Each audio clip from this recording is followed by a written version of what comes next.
Buonasera e ben ritrovati a un nuovo appuntamento con l'informazione di Telefriuli. In apertura la situazione sanitaria nella nostra regione, che oggi registra 309 nuovi contagi su 5.701 tamponi molecolari, con una percentuale di positività del 5,42%. Sono inoltre 6.241 i test rapidi antigenici realizzati, dai quali sono stati rilevati 104 casi, 1,66%. I decessi registrati sono 17, a cui se ne aggiungono altri 8 antecedenti il 4 febbraio, 63 i posti occupati nelle terapie intensive, 533 in altri reparti. Nel dettaglio, nel settore delle residenze per anziani sono stati rilevati 17 casi di positività tra le persone ospitate nelle strutture regionali, mentre gli operatori sanitari risultati contagiati all'interno delle stesse strutture sono in totale 6.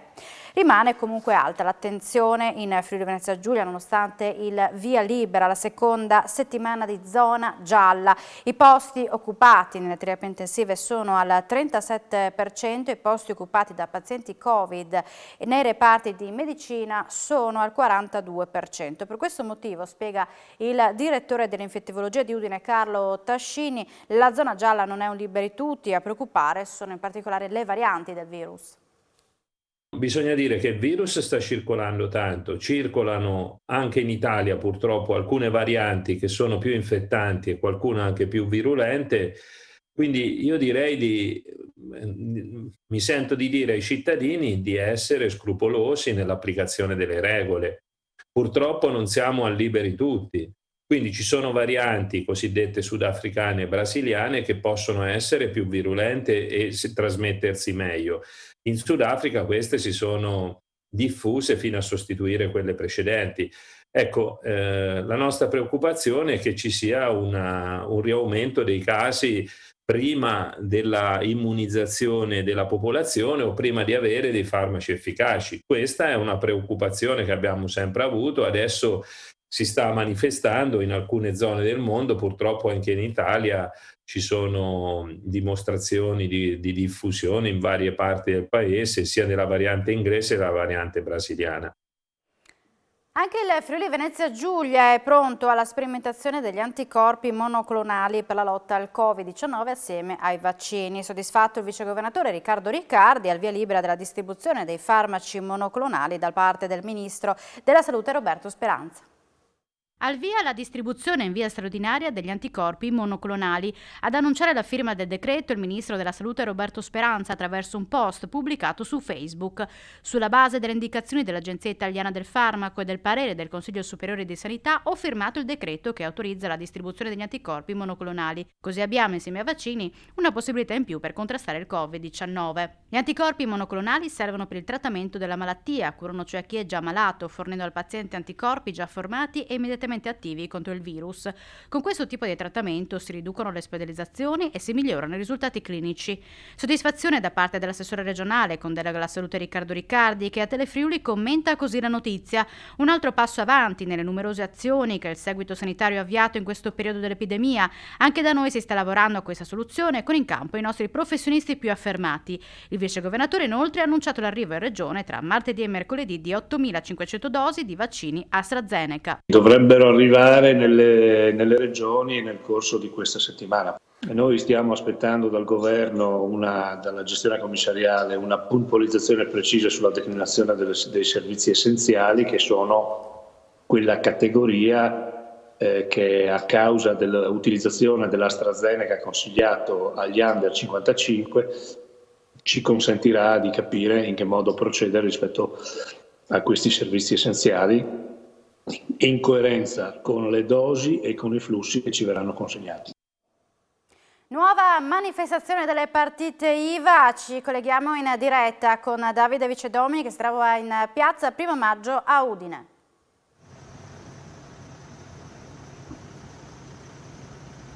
Sì, buonasera Alexis, buonasera a tutti i telespettatori. Ci troviamo qua in piazza 1° maggio, grazie alle immagini di Tommaso Ravo potete anche vedere quella che è più che altro una grande scenografia creata dal popolo delle partite IVA, circa una ventina i trattori che sono stati portati in piazza, sistemati nelle lisse di piazza 1° maggio, una protesta che sta per iniziare. di la verità senza tantissime persone, circa un centinaio. Si tratta di una specie di replica di quanto accaduto qualche mese fa, quando il popolo delle partite IVA scese per la prima volta in piazza. In quel caso la scenografia era Piazza 20 Settembre, in quel caso c'erano circa 1000 persone. E abbiamo sentito un po' di persone, un po' di gente esasperata, ristoratori, titolari di agriturismo, agricoltori che si trovano in difficoltà, che hanno anche aderito alla manifestazione precedente, quella di Io Apro, non rispettando quindi le osservanze anti-Covid.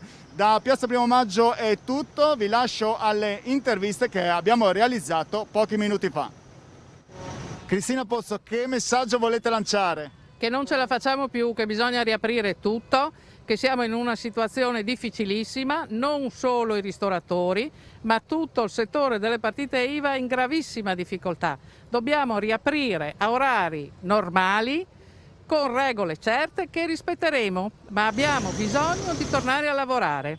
Stiamo chiedendo con una lettera di messa in mora al governo non ristori ma risarcimenti. Questa lettera potete scaricarla dalla nostra pagina Facebook Partite IVA Friuli Venezia Giulia ed è assolutamente gratuita anche l'assistenza, verrete assistiti da un legale gratuitamente. Una ristorazione in difficoltà. Sì, un'osteria in centro a Udine che è rimasta chiusa per molto tempo e che non è più disposta a rimanere chiusa perché noi non ce la facciamo più a sostenere la cosa. Voi avete portato avanti una protesta nonostante le regole dicessero praticamente di restare chiusi? Certo, noi abbiamo aperto venerdì 15 gennaio, abbiamo aperto perché ci troviamo in uno stato di necessità, perché se noi non incassiamo non possiamo pagare l'affitto, non riusciamo a pagare i dipendenti, non possiamo pagare le materie prime, perché lo Stato ci ha abbandonati. Ma siamo nella condizione che diceva il mio collega prima, di avere i prodotti in giacenza e invenduti e quindi la stagione se n'è andata, per cui una sofferenza non solo economica ma anche di tipo di indotto, di filiera. Noi abbiamo bloccato le vendite, la gente non compra, è una situazione veramente deleteria perché non ha una prospettiva molto difficile. Lei fa parte sempre di un agriturismo, sempre ristorazione, anche voi, insomma, voi siete più penalizzati alla fine. Sì, noi siamo penalizzati, forse siamo la punta dell'iceberg perché dietro di noi ci sono tante attività che restano bloccate, produttori di vino, prodotti alimentari e per cui diciamo è vero sì ci presentiamo noi ma dietro di noi c'è tante filiere che sono bloccate. E noi abbiamo contratto tempo fa dei mutui e abbiamo degli oneri da rispettare e non sappiamo come eventualmente rispettarli se non apriamo. Ed ora la politica con Draghi che incassa il sì da parte di Lega e Movimento 5 Stelle, le due forze politiche pronte a tornare insieme dopo il fallimento del primo esecutivo Conte. Servono risposte pronte al Paese, afferma la deputata del Carroccio Vaniagava. Nessun veto agli altri partiti, replica la parlamentare De Carlo dei 5 Stelle, ma a determinate condizioni. Draghi mette d'accordo Lega e Movimento 5 Stelle, si conclude con un doppio sì il primo giro di consultazioni dell'incaricato Premier Mario Draghi, un doppio sì che rimetterebbe insieme, a meno di ripensamenti, le due forze politiche già presenti nel primo esecutivo Conte. Nessun veto, ha affermato il leader del Carroccio Salvini al termine del primo incontro, un'apertura che spiazza da una parte il centrodestra che ora rischia di spaccarsi e dall'altra il PD e l'EU, ora in difficoltà se tentare l'avventura di un governo con i rivali di sempre. Sappiamo che dobbiamo superare un'emergenza sanitaria in primis ed economica che ovviamente vanno di pari passo e quindi quello che abbiamo posto in questi giorni è stato proprio questo, di trovare un comune denominatore per rilanciare il Paese, per portarlo fuori da questa crisi, ma è evidente che ci possono essere tante idee. Le idee che avevamo noi convergono con quelle che ha il professor Draghi e quindi è evidente che c'è una condivisione. Nessun veto alla Lega invece dai 5 Stelle, ma solo a determinate condizioni, avverte la deputata De Carlo. Ma noi non abbiamo messo alcun veto, tra l'altro è stata anche una richiesta esplicita e quello che noi pensiamo in questo momento è che sia necessario chiaramente dare delle risposte. Abbiamo messo dei punti che per noi sono imprescindibili esigiamo che comunque le cose che sono state fatte non vengano cancellate. Abbiamo delle idee molto chiare che tra l'altro ci caratterizzano e che quindi vogliamo continuare a portare avanti, e quindi valutiamo, insomma, vediamo se ci sono i presupposti. Per il momento non ci riteniamo ancora nella posizione di poter prendere una decisione, vogliamo conoscere gli attori, le condizioni, e poi soltanto con un quadro complessivo valuteremo che cosa fare. Una notizia di cronaca: un uomo di 44 anni rimasto ferito gravemente a una gamba, travolta dal tronco di un albero che stava tagliando nel giardino della sua abitazione nel comune di Colloredo di Montalbano. È stato lui stesso a dare l'allarme. L'uomo è stato trasportato al Santa Maria della Misericordia di Udine. Sul posto per accertamenti i carabinieri della stazione di Remanzacco, a supporto militari dell'Arma della stazione di Maiano. E si è tenuta nel pomeriggio di oggi in piazza 20 settembre a Udine una manifestazione denominata Marcia della Liberazione, che ha voluto accendere le luci dell'arte con i musicisti, poeti, cantanti, ballerini, tutti quegli artisti che si sono voluti esibire di fronte ai teatri chiusi nelle piazze d'Italia per dare voce ai creativi, tutti coloro i quali lavorano nel mondo dello spettacolo. La chiusura protratta nei mesi, teatri, cinema, musei, di tutti i luoghi deputati alla cultura, sta portando al collasso un intero settore economico, mortificando un paese come l'Italia, da sempre espressione di quella bellezza artistica che l'ha resa grande nel mondo, spiegano gli organizzatori della manifestazione, che oggi hanno fatto tappa sia a Udine che a Monfalcone. In occasione dei 250 anni dalla morte di Gian Battista Tiepolo, l'associazione culturale Itineraria ha realizzato un progetto di incontri in Friuli Venezia Giulia tra arte, musica e enogastronomia. Bloccati alle restrizioni della zona arancione, adesso gli eventi riprendono a piccoli gruppi.